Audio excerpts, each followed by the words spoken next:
बद्री विशाल भगवान की जय। लक्ष्मी नारायण भगवान की जय। राघवेंद्र सरकार की जय। प्रभु कृपा गुरुजनों के आशीर्वाद से माघ मास का अंतिम दिवस आने वाला है और माघ मास की कथा पूर्ण हो जाएगी।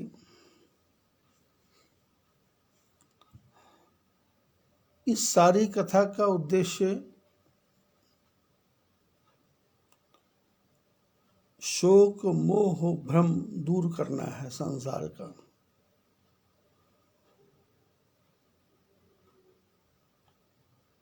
संसार में हर मनुष्य शोक में फंसा हुआ है, भ्रम में फंसा हुआ है, मोह में फंसा हुआ है।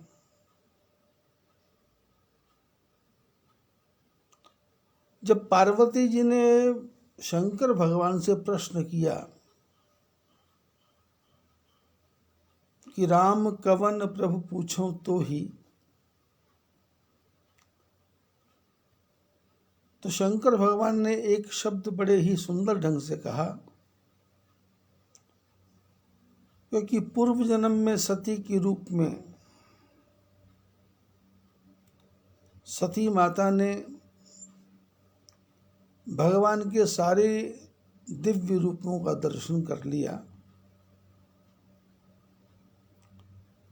क्योंकि उन्होंने देखा कि उनको सब जगह राम लक्ष्मण जानकी दिखाई दिए। सती विधातरी इंदिरा देखी अमित अनूप। और जब सती आंख बंद करके बैठ गई तो उसने स्वयं को भी उसमें देखा। सती विधातरी इंदिरा, ब्रह्मा की पत्नी को देखा, इंद्र की पत्नी को देखा तो देखे अमित अनूप, और उनके अनेकों अनेकों अमित सुंदर रूप। भगवान के स्वरूपों का दर्शन करते करते सती चकित हो गई कि उनके पति परम पिता परमात्मा शंकर भगवान, जिनको सच्चिदानंद भगवान कहते थे, वो तो सचमुच सत्य चित्त आनंद रूप थे।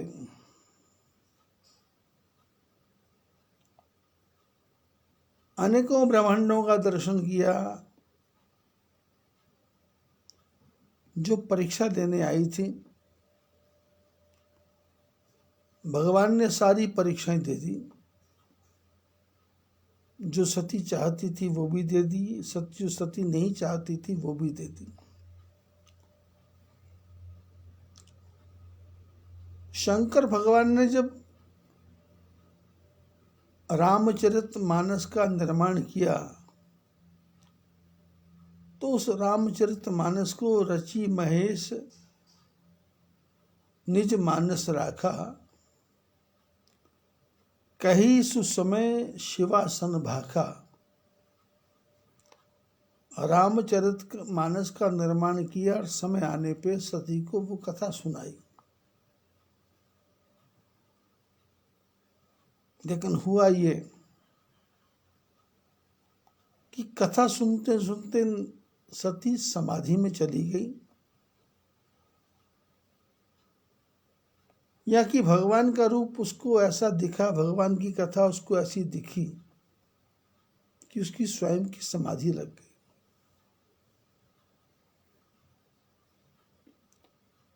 कभी कभी हम लोग बैठे बैठे कोई काम करते हैं तो हमको निद्रा आ जाती है, पलकें झपकने लगती हैं और ध्यान लग जाता है। चाहे वो कोई हिसाब किताब का काम करना हो या संसार का कोई काम करना हो, तो उस समय ना चाहते हुए भी नींद आती है, समाधि से लग जाती है और ऐसा लगता है कि आदमी सोने की मुद्रा में आ गया। मन को सावधान करता है, आंखों पे छींटे मारता है, आंखों को साफ करता है, लेकिन फिर भी मन मानता नहीं है, तो उस समय वो सुप्त अवस्था में चला जाता है। ऐसी सती सुप्त अवस्था में चली गई। शंकर भगवान ने तो हृदय के साथ कथा सुनाई, पर सती ने सुनी नहीं। तो शंकर भगवान विचार करने लगे कि सती जो ये जन्म मरण के चक्र में फंसी है, इसको कैसे छुड़ाया जाए। तो वो उस समय उनको लेकर के समुद्र के किनारे, हिमाचल से उतर करके समुद्र के किनारे पहुंच गए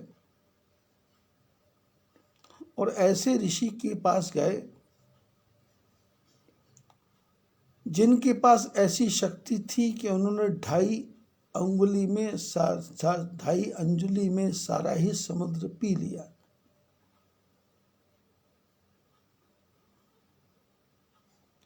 पैदा हुए थे घड़े से, और घड़े में कितना पानी आता है, लेकिन जब योग होता है तो समुद्र भी पी जाते हैं। तो शंकर भगवान ने विचार किया कि ऐसे महापुरुष के पास सती को लेके जाएं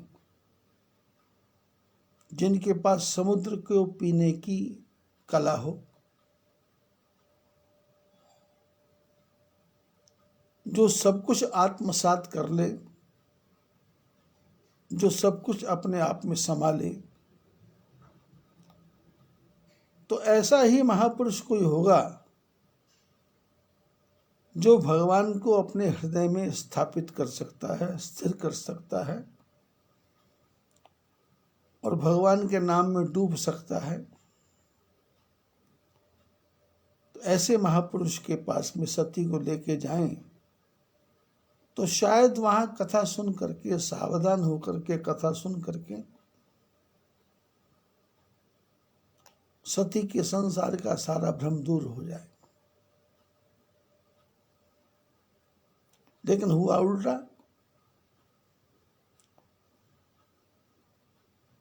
कथा शंकर भगवान ने सुनी, अगस्त्य महर्षि ने सुनी, भगवान की चर्चा की, बहुत सी दिव्य दिव्य बातें हुई, पर सती के ऊपर उसका कुछ भी असर नहीं हुआ। सती का उन शब्दों की तरफ ध्यान ही नहीं था, क्योंकि ये शरीर का दोष था। सती दक्ष की पुत्री थी और दक्ष अहंकारी था। और शास्त्रों में लिखा है, मूर्ख हृदय न चेत, जो गुरु मिले ही विरंचि सम, फूल ही फर ही न बैथ, यद्यपि सुधा वर्षे ही जलत। बुरे मूर्ख आदमी के हृदय में चेतना, ये मत समझना कि आदमी बुद्धिमान है तो वो मूर्ख नहीं है। संसार में पढ़े लिखे लोगों को जो है उनमें मूर्खता ज्यादा होती है। आप यदि देखेंगे तो हमारे कुछ ऐसे कथाकार हुए हैं, ओशो जैसे, जो वाक चातुर्य में बहुत ही कुशल थे। शुरू शुरू में उन्होंने वेदांत की बातें करना शुरू किया। हरिद्वार के एक स्वामी परमानंद जी थे, उनके यहाँ बैठ के भी सत्संग सुना। और अमृतसर में निर्मल निकेतन है, वहाँ भी जाके वो प्रवचन करते रहे। लेकिन उनके सत्संग में एक था कि हर चीज का खंडन कर देना, हर चीज का विरोध, भक्ति का विरोध, ज्ञान का विरोध, यम नियम आसन प्राणायाम का विरोध।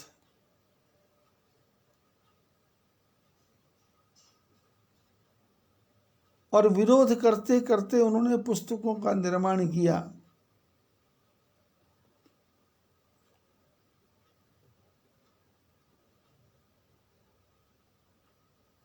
वक्तृत्व कला में वो निष्णात थे, प्रोफेसर थे, कॉलेज में पढ़ाते थे। तो जिसको कहते बातूनी, बात करने में एक्सपर्ट, बात कला में निपुण, वक्तृत्व कला में निष्णात।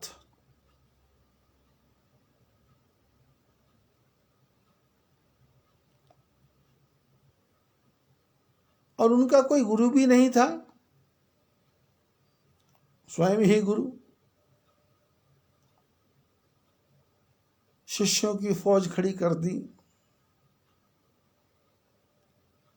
तो फिर रामायण भागवत के बारे में तो वो विरोध ही करते थे। कृष्ण की गोपियों का विरोध, कृष्ण का विरोध, राम का विरोध, शंकर का विरोध। और जब उनको पता लगा कि किसी के विरोध करने से काम नहीं चलेगा, तो उन्होंने गीता के बारे में भी लिखा। उनके मन में नहीं था कुछ, उनके मन में एक ही कामना थी कि मैं संसार में कैसे बड़े से बड़ा, बड़े से बड़ा, बड़े से बड़ा बन जाऊं। रजनीश के पहले उनका नाम कुछ और था, रजनीश के बाद उन्होंने कुछ नाम और रखा। और फिर घूमते घूमते वो बौद्ध धर्म की तरफ चले गए और उन्होंने अपने आप को ही ओशो सिद्ध कर दिया। और उनके जो जानने वाले मानने वाले थे वो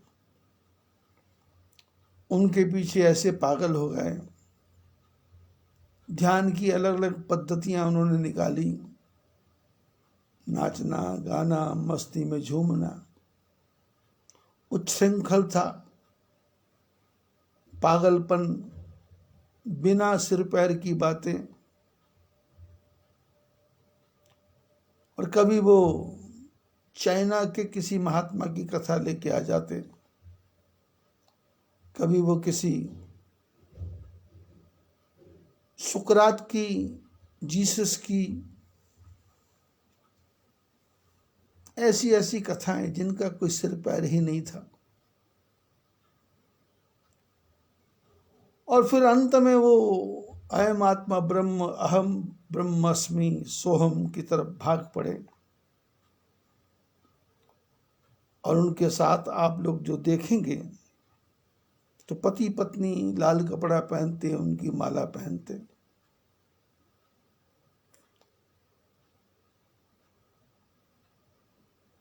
पैसे की भूख, कारों की भूख, हीरों की भूख इतनी ज्यादा थी कि जब अंत का समय आया तो तड़प तड़प कर उनकी मृत्यु हो गई।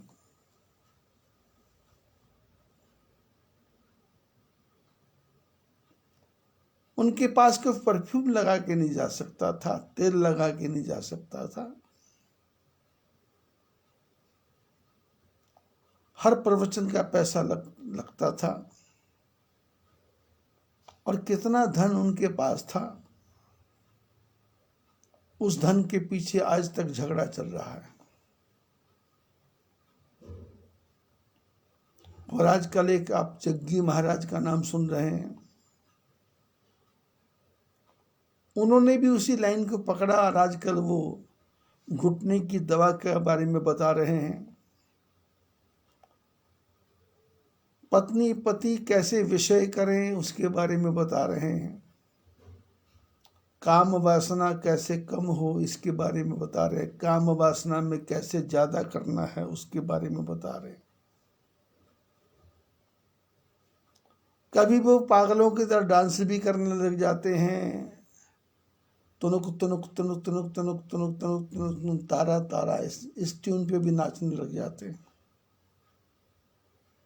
और जितने भी पढ़े लिखे पागल लोग हैं, मूर्ख, पढ़े लिखे मूर्ख, सब उनके पीछे लगे हुए हैं।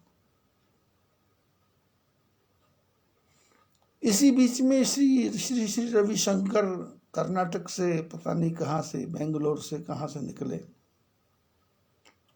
उन्होंने सुदर्शन क्रिया, ये क्रिया, वो क्रिया, ऐसी क्रिया, वैसी क्रिया।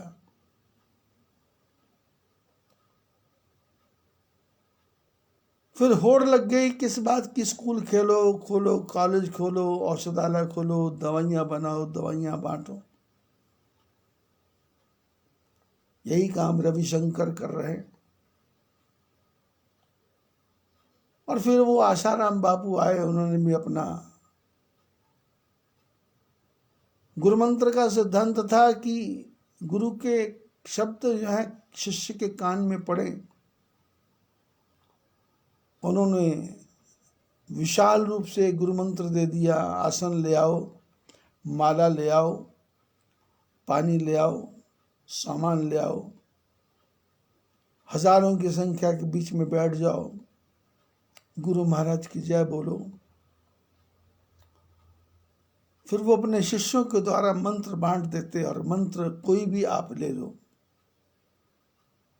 जिसके बारे में शास्त्रों में मनाही की गई है। लाखों की संख्या में भीड़ जुड़ी, गांव गांव में आश्रम आश्रम बने, होड़ लगी। और परिणाम क्या हुआ? जेल की यात्रा करनी पड़ गई।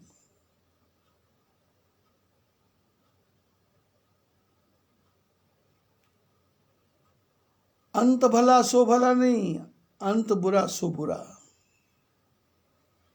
दवाइयां बेचना शुरू कर दिया, दवाइयां बनाना शुरू कर दिया, पति पत्नी में ज्यादा से ज्यादा संबंध कैसे, इसकी तरफ जोर देना शुरू कर दिया, और पूरा जीवन उसी में बिता दिया। और पढ़े लिखे जो समझदार आदमी थे वो पागल इनके पीछे लग गए। बहुत वर्ष पहले, 40-45 साल पहले, डोंगरे जी महाराज की कथा सुना करता था। उनका सिद्धांत था भागवत की कथा करना हिंदी में, गुजराती में, हिंदी में, गुजराती में, मराठी में।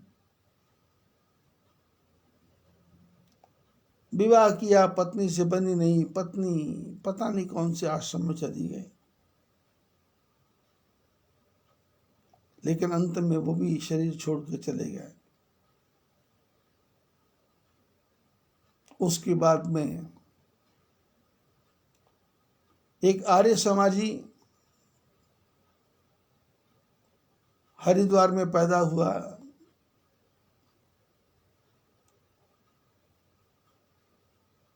गुरु की संपत्ति को हड़प लिया, और एक उनके साथ साथी था दीक्षित। वो ऐसा कलाकार था कि उसको लैट्रिन के बारे में भी पता था, उसको बाथरूम के बारे में पता था, दांत की दवाई क्या है, आंत की दवाई क्या है, आंख की दवाई क्या है, गोमूत्र पीने से क्या है, शुगर कैसे दूर हो जाएगी। मैंने किसी बात पे भी उसको खड़ा कर दो तो वो बोलना शुरू कर देता था। और पूरे जीवन में, पूरे भारत में घूम घूम करके उसने इसी प्रकार का प्रचार किया। नमक कौन सा खाना है, चीनी कौन सी खानी है, शरीर को कैसे ठीक रखना है, जिसकी बातों को कोई भी सिर पैर नहीं था, कोई भी लेना देना नहीं था। और भारत के बड़े बड़े लोग, बड़े बड़े बुद्धिमान आदमी उसके पीछे लग गए। एक आंदोलन सा चला दिया, और उसकी दोस्ती हो गई आर्य समाजी रामदेव के साथ, जो जाट परिवार में पैदा हुआ था। बचपन दुख में बीता था, कष्ट में बीता था, पैसे का नाम नहीं था। हरिद्वार में आकर के चूर्ण बेचने लगा। एक उसका मित्र नेपाली था, उसके साथ दोस्ती हो गई और फिर उसने योग का सहारा लिया और कहा कि योग करेंगे तो कोई बीमारी नहीं आएगी। तो उसने देखा योग का शोषण हो गया। आजकल वो एनडीटीवी के ऊपर आता है, इंडिया टीवी के ऊपर, सवेरे 7 बजे, शाम को 5 बजे। वो कोरोना से लड़ने की बातें बताता है, कोरोना से कैसे बच्चों को बताता है, आपका शरीर में स्पॉन्डिलोसिस हो गया कैसे बताता है। और आजकल उसने नए नए रूप धारण करना शुरू कर दिया। कभी मोटरसाइकिल पे बैठ के कथा करता है, कभी हाथी पे बैठ के कथा करता है, कभी वो समुद्र के ऊपर बैठ के कथा करता है। और जब उसने देखा योग से काम नहीं बनेगा तो उसने दवाइयां बनाना शुरू कर दिया। और आजकल उसने कोरोना के ऊपर ही दवाई बना दी जिसका कोई सिर पैर नहीं है, और कोरोना की दवाई बनाने की आवश्यकता ही नहीं थी। 112 साल पहले, 113 साल पहले 1908 में बीमारी आई थी। 5 करोड़ से ज्यादा लोग उस समय मरे थे। ऐसे मैं बहुत दिनों से बता रहा हूं, पुरानी इतिहास को पढ़ करके। उस समय जनसंख्या ज्यादा थी, तो अभी कल परसों की संख्या आई है कि कम से कम 11-12 करोड़ लोगों को कोरोना हो चुका है। और ये कोरोना फैल रहा है। कोई भी बीमारी, कोई दवाई से इसका इलाज नहीं है। जिनको हुआ है और जो ठीक हो गए उनको दोबारा होगा, और जिनको नहीं हुआ है उनको फिर होगा। और ये चक्र पूरे ही संसार में चलेगा, क्योंकि जो मेडिसिन बनाने वाली बड़ी बड़ी कंपनियां हैं, उन्होंने इस प्रकार से मेडिसिन बनाई कि जिसका साइड इफेक्ट होता है। हमको स्वाइन फ्लू हुआ, हमने उसकी दवाई खाई तो डेंगू हो गया। डेंगू से पहले स्वाइन फ्लू, से पहले मलेरिया हो गया, फिर चिकनगुनिया हो गया। तो 3-4 साल पहले जब स्वाइन फ्लू होता था तो उसके मरने पर भी उसके पास कोई जाता नहीं था। ये दवाइयों का साइड इफेक्ट है जो हम अंधाधुंध खाते हैं। आज वो ये भयंकर कोरोना बीमारी हो गई। मैंने पिछले दिनों चर्चा की थी कि जगन्नाथ भगवान के मंदिर में हर साल 15 दिन का क्वारंटाइन होता है। भगवान कृष्ण को, भगवान नारायण को काढ़ा बना के पिलाया जाता है। जब मेरी उम्र 17 साल की थी तो मैं 2 साल तक जगन्नाथ मंदिर में जो उनके मुख्य पुजारी थे उनके साथ रहा था, तो सारी एक्टिविटी देखी थी। तो हमारे आयुर्वेद शास्त्र में कहा गया है कि भाई ज्यादा भोजन नहीं करोगे, एक समय लंघन कर लो, उपवास कर लो, शरीर को शुद्ध कर लो। लेकिन मेडिकल साइंस में डॉक्टरों के पास जाओगे तो डॉक्टर कहते हैं बीमारी है कुछ भी खाओ, पर हमारी दवाई खाओ। ये दवाइयों का दुष्प्रभाव है।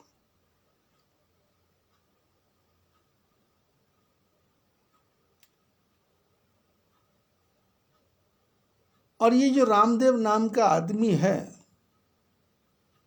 और जो उसके साथ बालकृष्ण नाम का आदमी है, दोनों मजे हुए व्यापारी हैं। किस चीज से पैसे की अर्निंग होगी उसके लिए कोशिश करते रहते हैं। पिछले वर्ष मैं आश्रम में था तो मेरे एक शिष्य महाराष्ट्र में रहते थे जिनका नाम सुरेश, उनके बेटे का, उनकी बेटी का, उनकी पत्नी का फोन आया कि हम लोग हरिद्वार आ रहे हैं। क्यों? बोले रामदेव के आश्रम में जाना है, 72,000 रुपए का हमारा पैकेज है। उसका वजन 105 किलो से ज्यादा था। तो मैंने कहा क्या टिकट बन गई? बोले टिकट बन गई, सब व्यवस्था हो गई। तो मैंने कहा जाने से पहले पूछ तो लेना था, तुम्हारा कोई वजन कम नहीं होगा।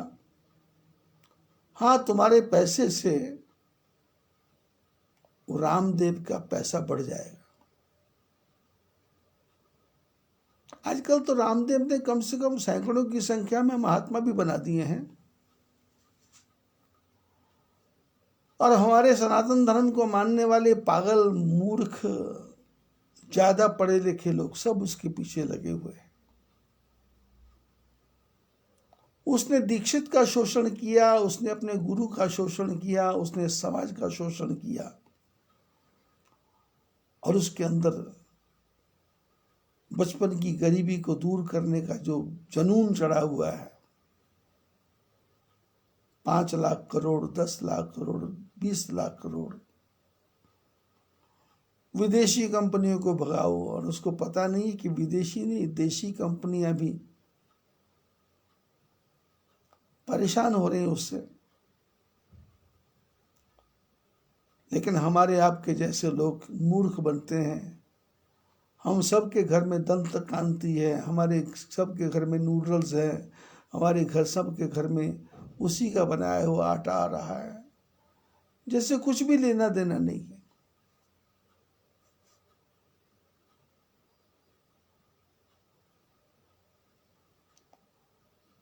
हमारे समाज में, सनातन धर्म में जगतगुरु शंकराचार्य जी ने 4 शक्ति पीठों की स्थापना की, 4 शंकराचार्य बनाए।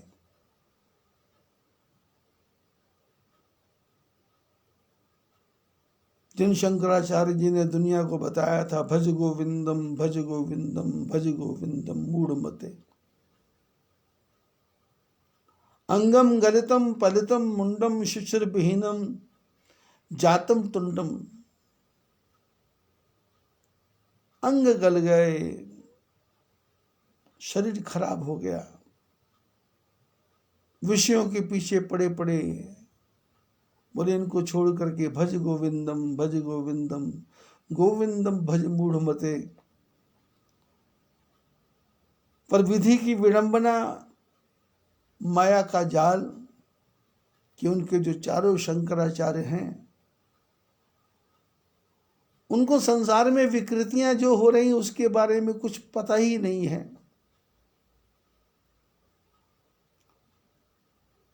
निरंकारी संप्रदाय, राधा स्वामी संप्रदाय, नकलांग देव संप्रदाय,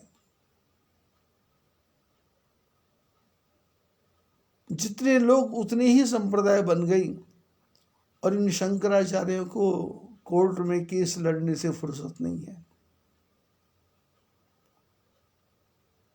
और जब पानी सिर के ऊपर से निकल गया,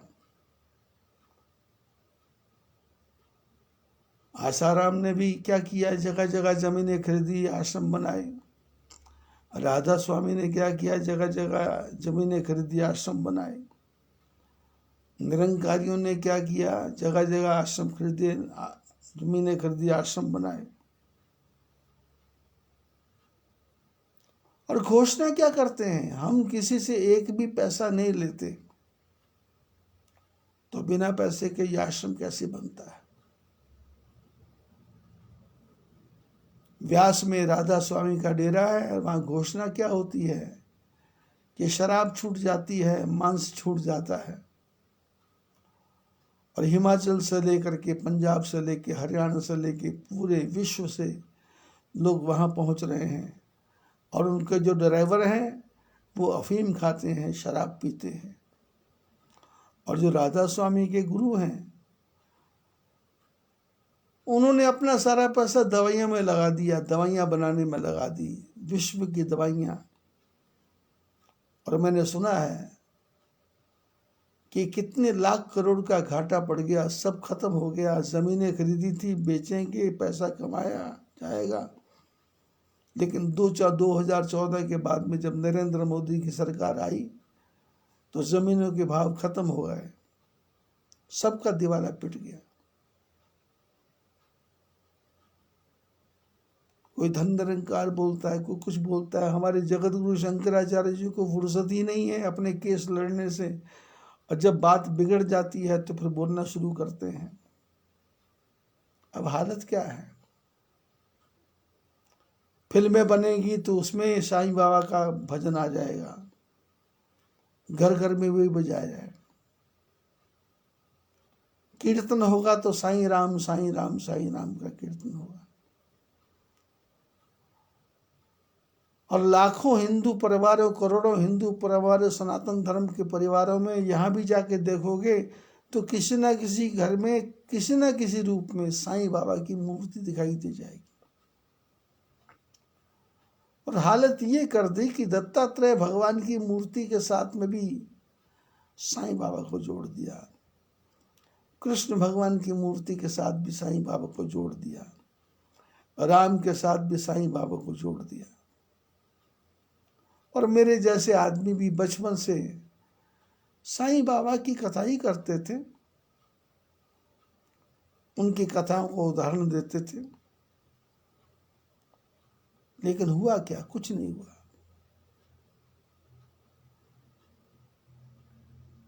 और सनातन धर्म की तरफ से लोगों का मन हटा नहीं।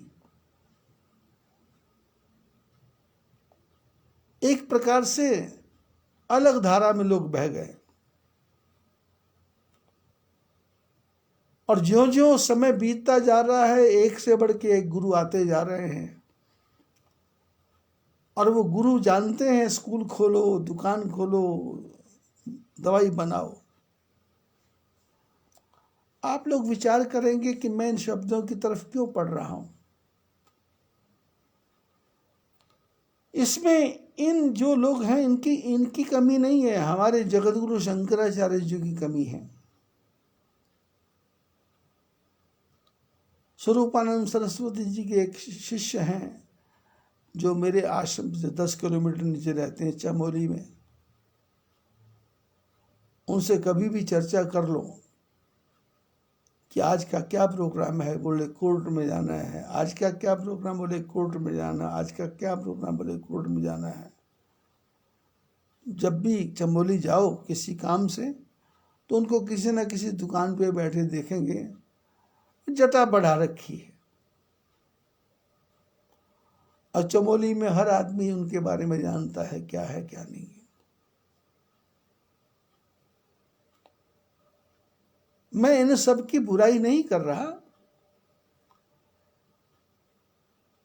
मेरे को तो अपने जगतगुरु शंकराचार्य के कृत्यों पर रोना आता है, उनकी बातों पर रोना आता है कि उनको क्या बनाया था, वो क्या बन गए।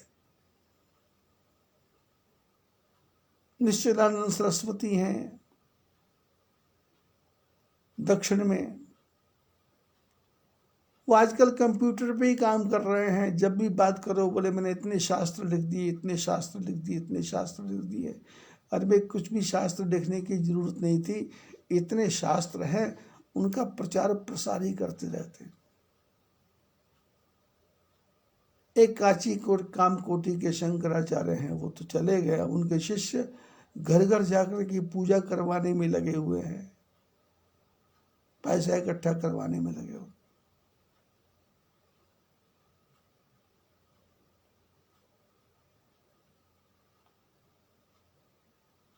कबीर चले गए, दादू चले गए, मीरा चली गई, नानक चले गए, सब चले गए।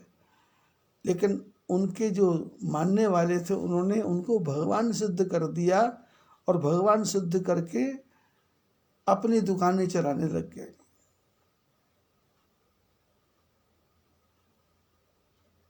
गुरु ग्रंथ साहब में कहा है कि कोई सिख गुरु नहीं बन सकता,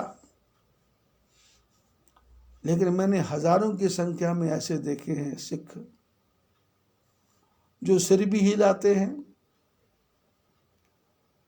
जो लोगों के प्रश्नों के उत्तर भी देते हैं और आशीर्वाद भी देते हैं। भजन करने की कोई बात नहीं करता, पूजा करने की कोई बात नहीं करता। सबका एक ही सिद्धांत है कि सबको छोड़ करके हमको दो, हम तुम्हारा कल्याण करेंगे। ये कथा आज शुरू नहीं हुई, ये कथा शंकर भगवान के जमाने से शुरू हो गई, उस युग से ही शुरू हो गई। जो दक्ष हैं, जो चालाक हैं, वो धंधा करने लग जाते हैं और उनकी जो पुत्रियां हैं वो स्वयं धंधा करती हैं। आजकल सुना है निरंकारी पंथ में उनकी बहू बैठी है गद्दी पे, जबकि उनके हस्बैंड की मौत विदेश में बड़ी दर्द भरी मौत हुई। जवाई भी मर गया, पति भी मर गया, लेकिन ये सारे मूर्खों को संभालेगा कौन? तो बहू को बिठा दिया। फिर एक हंसदेव महाराज हुए, उनके 4 बेटे हुए, ब्रह्मा विष्णु महेश शंकर, क्या क्या, राम लक्ष्मण भरत शत्रुघ्न, सतपाल महाराज, बाल योगेश्वर, भोले बाबा, पता नहीं क्या क्या नाम था। उन्होंने भी दुकानें चला रखी और संसार के भोले भाले लोग इसके पीछे पड़े हैं। नारद भक्ति सूत्र कहता है भगवान की भक्ति करो, संसार के बाहर के कामों में मत लो। और ये जितने गुरु हैं वो कहते हैं हमारी भक्ति करो, भगवान की मूर्तियों को बाहर फेंक दो। राधा स्वामी को जो मानने वाले हैं वो क्या करते हैं, अपने गुरु की फोटो लगा रखी है, गुरु के गुरु के गुरु के गुरु के गुरु के गुरु के। अब ये चेला है एक नया, इसकी भी फोटो लग गई।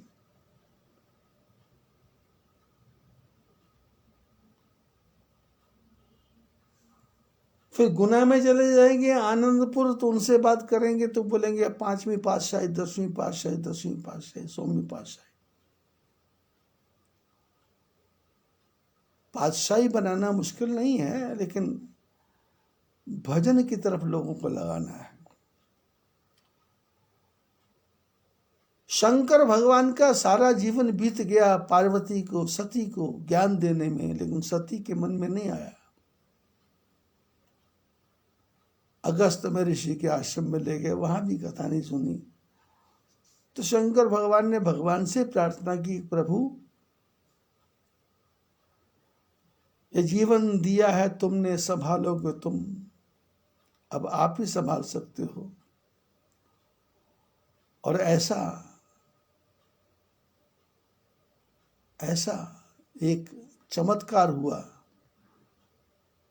कथा सुनने के बाद में राम जी को देखा जंगल में, शंकर भगवान ने सच्चिदानंद कहा, पार्वती को विश्वास नहीं हुआ। शंकर भगवान ने कहा जाके परीक्षा ले लो भाई, क्योंकि दक्ष की पुत्री ही परीक्षा ले सकती है। जो चालाक है वही परीक्षा लेता है, और जो समझदार है वो परीक्षा नहीं लेता। वो तो ठीक है, जैसे चलता है। क्योंकि विश्व में जितने भी आदमी हैं उनके मुंडे मुंडे मतरे भिन्ना, सबकी बुद्धि अलग अलग है, सबकी सेंस अलग अलग है, सबके विचार अलग अलग है, सबको अलग अलग कैटेगरी में भगवान ने बुद्धि दी है। उस बुद्धि में उसके जो पूर्व जन्म के करोड़ों करोड़ों जन्मों के संस्कार हैं वो उसी के अनुसार चलेगा। हमारे अनुसार क्यों चलेगा? हाँ, किसी पूर्व जन्म के कारण हमारा उसका भावात्मक संबंध है तो गुरु शिष्य का एक संबंध बन जाता है। पार्वती को राम भगवान ने ज्ञान दिया।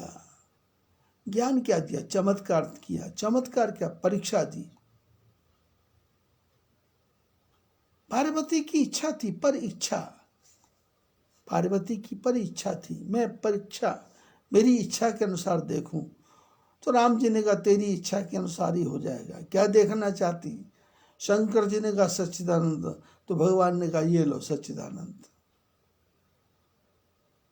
अनेकों युग देखे, अनेकों कल्प देखे, अनेकों ब्रह्मा देखे, अनेकों नारायण देखे, लेकिन सब जगह एक देखा कि सब जगह उसको राम लक्ष्मण जानकी दिखाई दिए।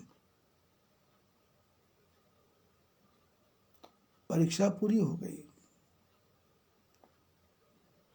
कोई आदमी अपने शिष्य को बोले कि 20 प्रश्न दे रहा हूं, इसमें से 10 प्रश्न करो, और वो शिष्य 20 के 20 कर दे, और इस प्रकार से करे कि जो कॉपी टेस्ट करने वाला है उनको भी उसके प्रश्नों का उत्तर ना हो, तो वो किताब निकाल करके देखता है। वो कहता है ये तो मैं भी नहीं जानता था, इसको इसने जान लिया, इसने जान लिया। तो भगवान राम ने ऐसी परीक्षा दी कि सती जो सोच भी नहीं सकती थी। दक्ष की पुत्री थी, बड़े बड़े विद्वान आते थे, बड़े बड़े ज्ञानी आते थे, बड़े बड़े महापुरुष आते थे, विश्व के सारे देवता दक्ष को प्रणाम करते थे। ऐसे की जो पुत्री है वो कम ज्ञानी तो नहीं होगी। लेकिन ज्यादा ज्ञानी होना भी पागलपन का लक्षण है, ज्यादा योग करना भी पागलपन का लक्षण है। अति सर्वत्र वर्जित। सनातन कहता है किसी का खंडन नहीं, किसी का मंडन नहीं, अपने रास्ते पे चलते जाओ। बस जिन गुरुओं के मैंने चर्चा की उनमें एक मुरारी बाबू भी है। गरीबी में पैदा हुआ आदमी, पैसे की भूख से जीने वाला आदमी, ढोंग पाखंड का सहारा लेकर के, और क्या क्या नाटक हो रहे हैं। विमान में कथा करूंगा, पानी की जहाज में कथा करूंगा, रॉकेट में कथा करूंगा, समुद्र में कथा करूंगा। अरे तुम कहीं भी कथा करो, इससे होगा क्या? कल परसों में राम भद्राचार्य जी की कथा सुन रहा था, तो वैसी वो हवा मार रहे थे कि उनको रामायण कंठ से याद है, और वो कह रहे थे दुनिया को कि मैंने 4200 बार रामायण का खंड पाठ कर दिया। मैंने झूठ पे झूठ पे झूठ पे झूठ। और वो अंधा आदमी, जब मैं हरिद्वार में था उनसे मिला तो मैंने प्रश्न किया था कि आपकी दोनों आंखें नहीं हैं। बोले परमात्मा से एक ही प्रार्थना है कि मेरी दोनों आंखें आ जाएं। तो उस दिन मैं कथा सुन रहा था तो वो लोगों के बीच में बोल रहे थे कि मैं भगवान से प्रार्थना करता हूं कि मेरे को हर जन्म में अंधा बनाना। आदमी किस कैटेगरी का है? स्वयं ही बोलते रहते हैं कि मैंने ये शास्त्र बना दिया, वो शास्त्र बना दिया। अरे किसी भी शास्त्र को बनाने की आवश्यकता ही नहीं थी। शास्त्र है इतने, उसी को पढ़ लो, उसी को सुना दो, उसी को बता दो, इतने काफी है। लेकिन किस किस की चर्चा करें? ऐसे ही धरती जब पार्वती जब नहीं मानी, भगवान ने कहा कि जाके परीक्षा लो, और भगवान ने चमत्कार दिखा दिया और दूसरा जन्म हो गया। और जब उस पार्वती ने आकर के शंकर भगवान के सामने कहा कि मेरे को राम कथा सुनाओ, मेरे मन में भ्रम है, तो शंकर भगवान ने बड़ा सुंदर सूत्र दिया कि राम कृपा ते पार्वती, स्वप्न हु तब मन माही, शोक मोह संदोह भ्रम, मम विचार कछु नाही। तेरे मन में कुछ भी नहीं है, ना शोक है, ना मोह है, ना भ्रम है, ना संदेह है, क्योंकि भगवान राम जी ने तेरा मोह दूर कर दिया, संदेह दूर कर दिया। पर तेरे मन में राम कथा सुनने की इच्छा है तो मैं बताता हूं। हरि अनंत, हरि कथा अनंता। शंकर भगवान बोले हरि अनंत है, हरि कथा अनंत है। पर ये 100 काल जो गुरु हैं, जिनको हम गुरु समझ रहे हैं, हम हमारे जैसे पागल आदमी, उनको समझ क्यों नहीं आ रहा कि हरि की कथा ही सुने। ये हृदय में भगवान है, माथे पे भगवान है, सहस्रार में भगवान है, सप्त चक्र है।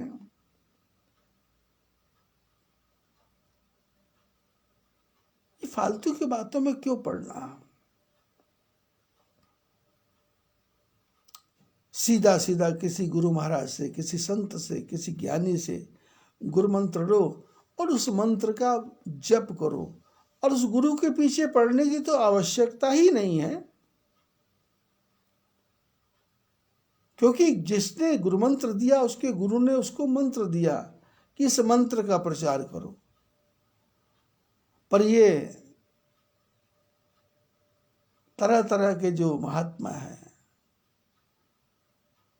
लाल वस्त्र पहन लिए,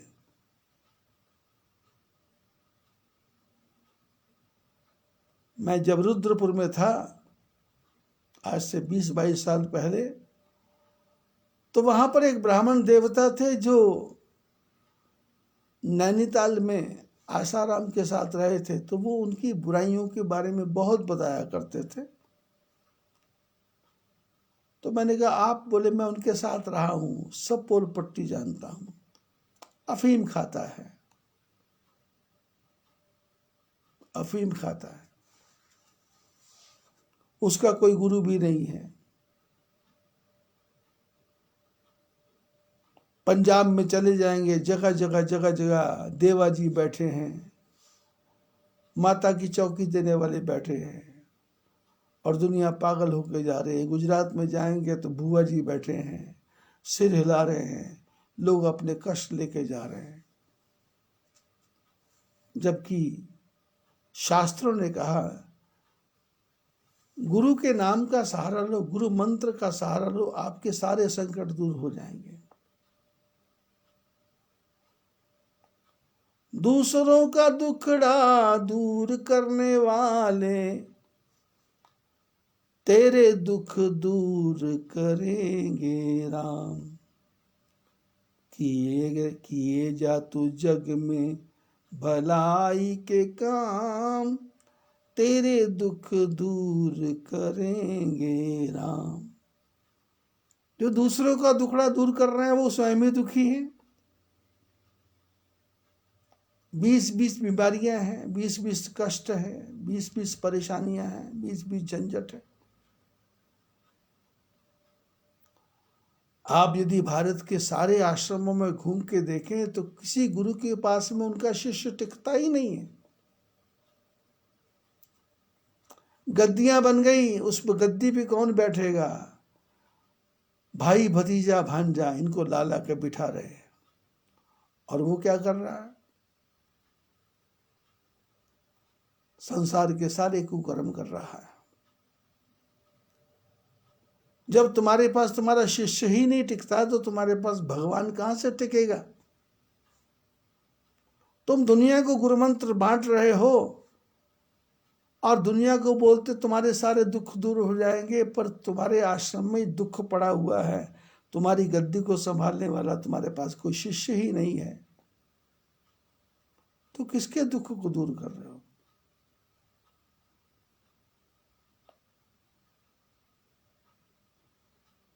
शंकर भगवान पार्वती को राम जी के पास ले गए। दूसरे जन्म में शंकर भगवान कहते तेरे मन में शोक नहीं है, मोह नहीं है, संदेह नहीं है, भ्रम नहीं है। बोले कथा सुनाओ। तो बोले कथा तो भाई बहुत बड़ी लंबी है। हरि अनंत, हरि कथा अनंता, कह ही सुनई बहुविधि सब सुनता। संत लोग हरि कथा कहते हैं, हरि कथा सुनते हैं, हरि कथा बताते हैं। और आजकल के संत अपनी ही कथा कहते हैं, अपनी ही कथा सुनते हैं, अपनी कथा सुनाते हैं और मठों का विस्तार करने में लगे हैं।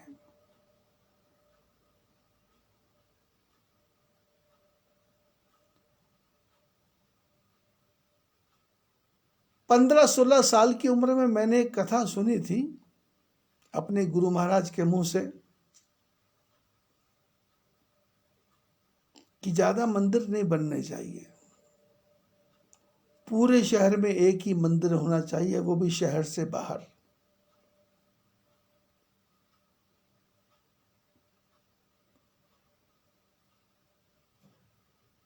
शंकर भगवान कथा सुना रहे हैं, याज्ञवल्क्य भरद्वाज जी को कथा सुना रहे हैं। राम जन्म के हेतु अनेका, परम विचित्र एक ते एका। जन्म एक दुई कहूं भवानी, सावधान सुन सुमति भवानी। शंकर भगवान बोले पार्वती कथा सावधान होकर सुनना। राम जन्म के अनेकों कारण है।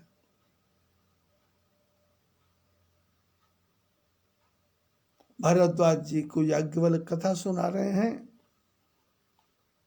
कि देवता लोग पृथ्वी को लेकर के भगवान के पास गए, भगवान की स्तुति की, जय जय असुरारी,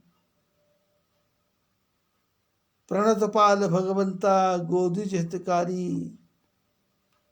इस प्रकार से श्लोकों से वंदना की। भगवान ने आशीर्वाद दिया कि मैं अंशों के साथ अवतार लूंगा, धरती पे पैदा होऊंगा। और वो राम भय प्रगट कृपाला, दीन दयाला, कौशल्या हितकारी।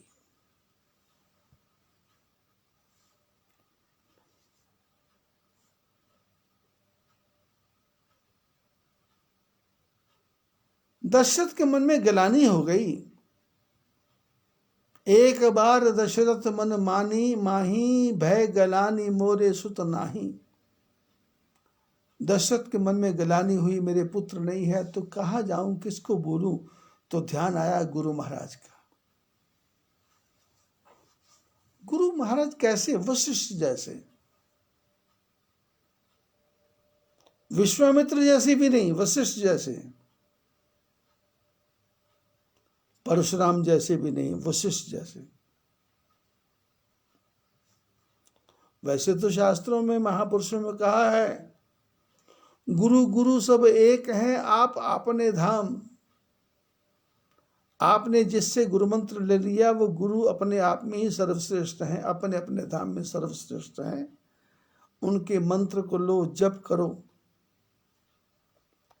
प्रशास्त्र कहते हैं जब तेरे से अब तेरे उलझे हुए धंधे ना सुलझे तो भगवान के विश्वास पर सब छोड़ दे बंदे, गुरु महाराज की शरण में चला जा। वो तेरी मुश्किलें आसान करेगा। जो तू नहीं कर पाया वो भगवान करेगा।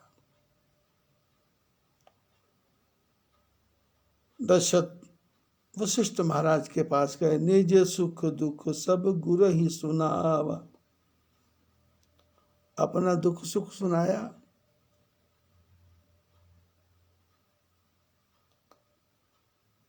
और वशिष्ठ महाराज ने दुख सुख सुनने के बाद कहा घबराओ मत, तुम्हारे घर में 4 पुत्र होने वाले हैं।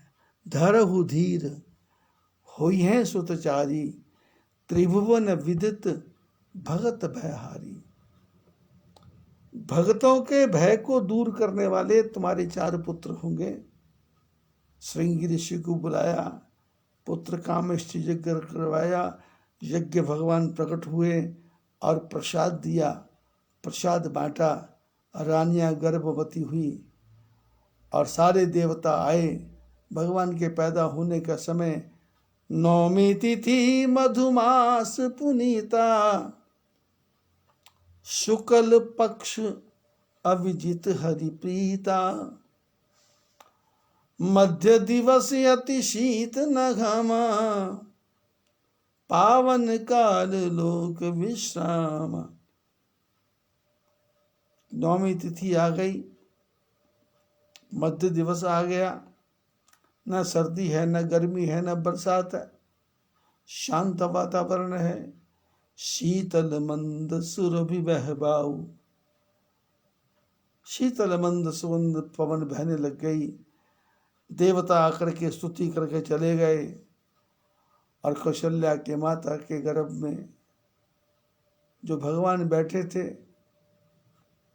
पैदा नहीं हुए।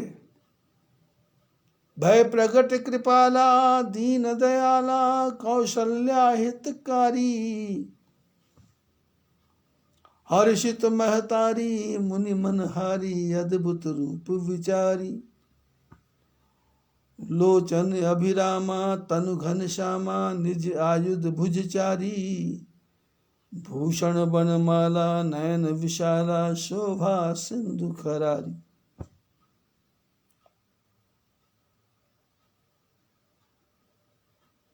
कौशल्या माता महल में सो रही थी।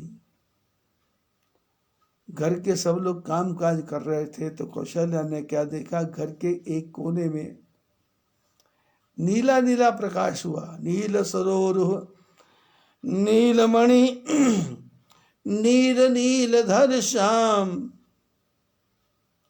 नील वर्ण के रूप में भय प्रगट कृपाला भगवान विष्णु प्रकट हुआ है। दीन दयाला, दीनों पर दया करने वाले। क्या है? कौशल्या हितकारी, कौशल्या का हित करने वाले। कौशल्या ने जब देखा, पूर्व जन्म का ध्यान आया तो हर्षित महतारी, मां प्रसन्न हो गई। मुनि मनहारी, कैसा भगवान का रूप है जो मुनियों के मन को भी चुरा ले। अद्भुत रूप निहारी, अद्भुत रूप है, ऐसा कभी देखा नहीं था। पूर्व जन्म में देखा था, आज फिर देखा। कैसे? लोचन अभिरामा, सुंदर रूप है, शरीर घनश्याम है, और सशंक चक्रम सकृत कुंडलम, 4 शस्त्र पकड़े हुए हैं, गले में बनमाला है, आंखें बड़ी बड़ी हैं और शोभा के समुद्र हैं, और खरारी काम क्रोध लोभ मोह अहंकार रूपी दोषों को दूर करने वाले। कह दुई कर जोरी स्तुति तोरी, कही विधि करऊं अनंता,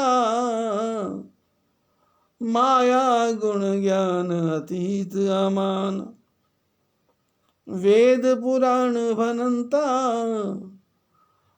करुणा सुख सागर सब गुण आगर, यही गावहि श्रुति संता, सो मम हित लागी जन अनुरागी, प्रगट भयो श्रीकंता। दोनों हाथ जुड़ गए मां के, स्तुति करने लगी। लेकिन स्तुति करूं कैसे, किसकी करूं? क्योंकि आप तो अनंत हैं। आदमी सामने खड़ा हो तो उसके कुछ बातें याद आ जाए तो बोलते हैं कि आप इतने अच्छे, इतने अच्छे, इतने अच्छे, पर भगवान के बारे में क्या बोले, कितने अच्छे।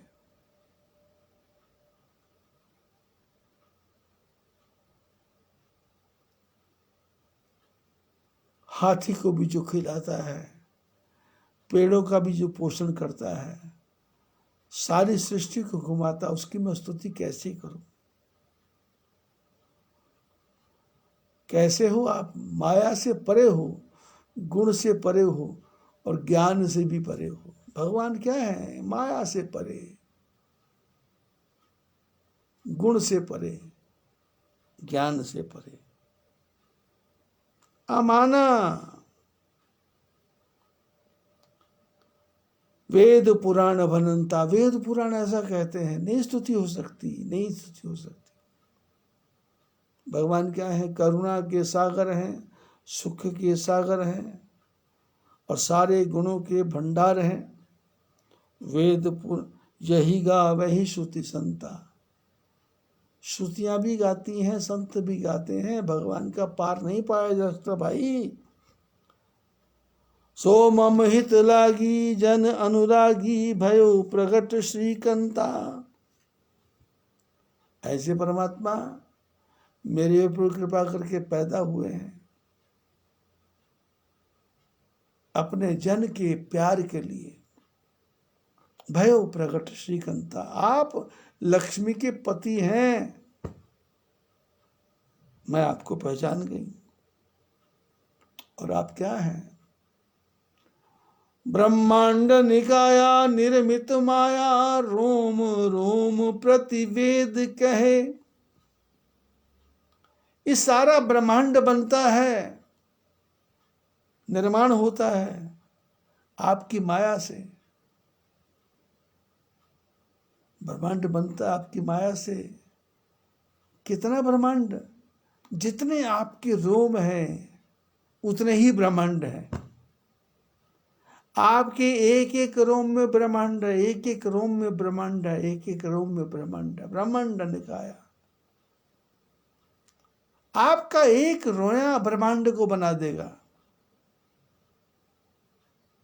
आपकी एक आंख की जो पलकों का एक बाल है वो एक ब्रह्मांड को बना देगा। आपके शरीर के जितने रोम हैं और आपके शरीर में कितने रोम हैं, आप अनंत हैं तो आपके रोम भी अनंत हैं, इसलिए ब्रह्मांड भी अनंत है। और ऐसे परमात्मा जिनके एक एक ब्रह्मांड में एक एक रोम में एक एक ब्रह्मांड, मम उर्सो वासी, वो मेरे पेट में रहते हैं। ये उपहास, ये मजाक है, ये मैं नहीं मान सकती। इतने बड़े परमात्मा मेरे गर्भ में रहे, ये उपहासी। सुनत धीर मति थिर न रहे, ये बात सोचने पर भी मेरी बुद्धि टिकती नहीं है, स्थिर नहीं हो रही है, मेरा मन नहीं मान रहा है। मेरे को लगता है कि ये कुछ अलग ही हो रहा है। उपजा जब ज्ञाना प्रभु मुस्काना, चरित बहुत विधि कीन चहे, कही कथा सुहाई मातु बुझाई, यही प्रकार सुत प्रेम लहे। भगवान नारायण भगवान ने देखा मेरी मां को ज्ञान प्राप्त हो गया, अब इसको समझाने की क्या जरूरत है, अब तो मेरे जीवन का सारा काम ही हो गया। उपजा जब ज्ञान, जब ज्ञान हो गया तो भगवान मुस्कुराए। मां कौशल्या को देख के भगवान मुस्कुराए और बोले कि माता जी, आपने कहा था पुत्र बन के आना, अब मैं पुत्र के रूप में चरित्र करना चाहता हूं। कई कथा सुहाई, पुरानी कथाएं सुनाई, मातु भुजाई, मातु को समझाया कि जिससे मां के मन में प्रेम पैदा हो जाए। भगवान विष्णु बोले, तुम मेरे को बेटा मान लो, मैं तुम्हारा बेटा हूं। माँ ने कहा, क्या मानूं? बोले, बेटा। किसको? भगवान ने कहा, मेरे को। तो माता ने कहा, आप ये पूरे कमरे में फैले हुए हो, इतना विशाल रूप है, अभी कोई दास दासी, नौकर नौकरानी, सेविका या कोई राजा का आदमी या स्वयं राजा आ जाए तो मेरे को पूछेंगे क्या पैदा हुआ, तो मैं बोलूंगा ये सामने खड़ा है, ये पैदा हुआ है। ये 8 फुट 10 फुट का जो है, शंख चक्र गदा पद्म लेकर के जो खड़ा है, ये पैदा हुआ है। किसी को विश्वास नहीं होगा। लोग ये कहेंगे कि बेटा पैदा नहीं कर सकी, किसी के बाप को लेके आ गई। तो भगवान बोले क्या करना है माँ? माता पुनि बोली सोमति डोली तजहु तात यह रूपा। माता बोली, जो मन में प्रेम था वो बाहर आया।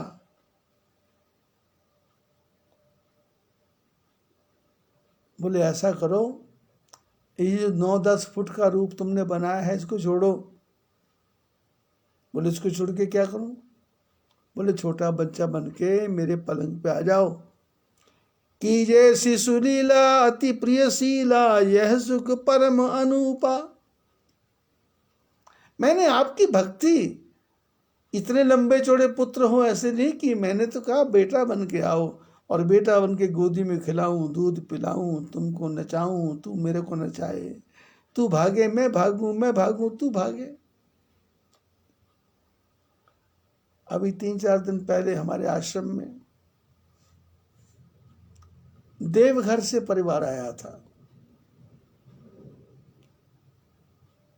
मिथिला का रहने वाला देवघर से परिवार, उनके साथ छोटा सा बच्चा था। और मैं देख रहा था, माँ भागती थी, बेटा भागता था, बेटा भागता था, माँ भागती थी, दादी भागती थी, नानी भागती थी। हम सब अपनी बातों में मस्त रहते थे, वो बच्चा अपनी ही बात में मस्त रहता था। उसको बोलते थे खा ले, बोले नहीं खाऊंगा, बोले नहीं खा, बोले खाऊंगा। अंगूर निकाल के दिए और गलती से बोल दिया इस अंगूर में कांटे हैं, तो उस अंगूर को हाथ नहीं लगाता। अंगूर खा लिए, पेट भर गया, अब उसको बोला अंगूर खा ले, बोले इसमें कांटे हैं, इसमें कांटे हैं, इसमें कांटे हैं। बाल लीला देख करके मन ऐसा गदगद हो गया था, इतना प्रसन्न हो गया था कि अब भी कभी आंख बंद करते हैं तो दिखाई देता है वही बच्चा भाग रहा है, वो बच्चा खेल रहा है, उसकी माँ उसके पीछे पीछे भाग रही है और धीरे धीरे डांट रही है, और बच्चा सुन रहा है और सुन करके अनसुना कर रहा है। हम सब 5-7-10 आदमी देख रहे हैं। हम सोच रहे हैं बच्चा ढीठ है, बच्चा जिद्दी है, पर बच्चा जिद्दी नहीं है, बच्चा बाल लीला कर रहा है। गदगद हो रहा था हृदय, गदगद हो। ऐसे माँ कौशल्या ने कहा ना ना ना, ये 6-7 फुट का नहीं, की जैसी सुलीला अति प्रियशीला यह सुख परम अनुपा। सुनि वचन सुजाना। भगवान राम ने माँ के वचनों को सुना तो प्रभु मुस्काना। सुनि वचन सुजाना रोदन ठाना। माँ की बातें सुनी तो वो जो 8-10 फुट का भगवान था वो बच्चे की तरह रोने लग गया, छोटा बन गया। होई बालक सुर भूपा। सारे देवताओं को जो स्वामी है परमात्मा, वो बालक हो गए। किसी ने शंकर भगवान से कहा प्रभु नारायण बालक हो गए, विष्णु भगवान बालक हो गए, तो भगवान बालक हो गए तो भगवान की गद्दी तो खाली हो गई। तो शंकर भगवान बोले ना ना, यह चरित जुगावही हरि पद पावही तेन पर ही भवकूपा। बोले जो कथा गाएगा, ये चरित्र जुगावे, जो ये कथा गाएगा वो स्वयं नारायण बन जाएगा, वो फिर भवसागर में नहीं पड़ेगा। विप्रधेनु सुर संत हित लीन मनुज अवतार। निज इच्छा निर्मित तनु माया गुण गोपार। ब्राह्मणों की रक्षा करने के लिए, गौओं की रक्षा करने के लिए, देवताओं की रक्षा करने के लिए, संतों की रक्षा करने के लिए भगवान ने अवतार लिया। और कैसा अवतार? निज इच्छा निर्मित तनु, माँ के पेट में पैदा नहीं हुए, अपनी इच्छा से विराट से छोटा रूप बना लिया। विराट से वामन भी बनते हैं, विराट से सूक्ष्म भी बनते हैं। भगवान का नाम ही बद्री विशाल है। विशाल मैंने बड़ा, बद्री मैंने छोटा। छोटा कितना? जितना तुम समझ लो। उपनिषद में लिखा है, भगवान की डेफिनेशन बोले, रणुन अनियान महतो महियान। भगवान अणु से भी छोटे हैं और बड़े से बड़े हैं। निज इच्छा निर्मित तनु, माया गुण गोपार।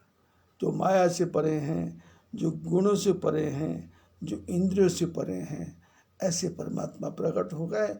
ऐसे परमात्मा राम जी के चरणों में बार बार प्रणाम है। रामचंद्र भगवान की जय।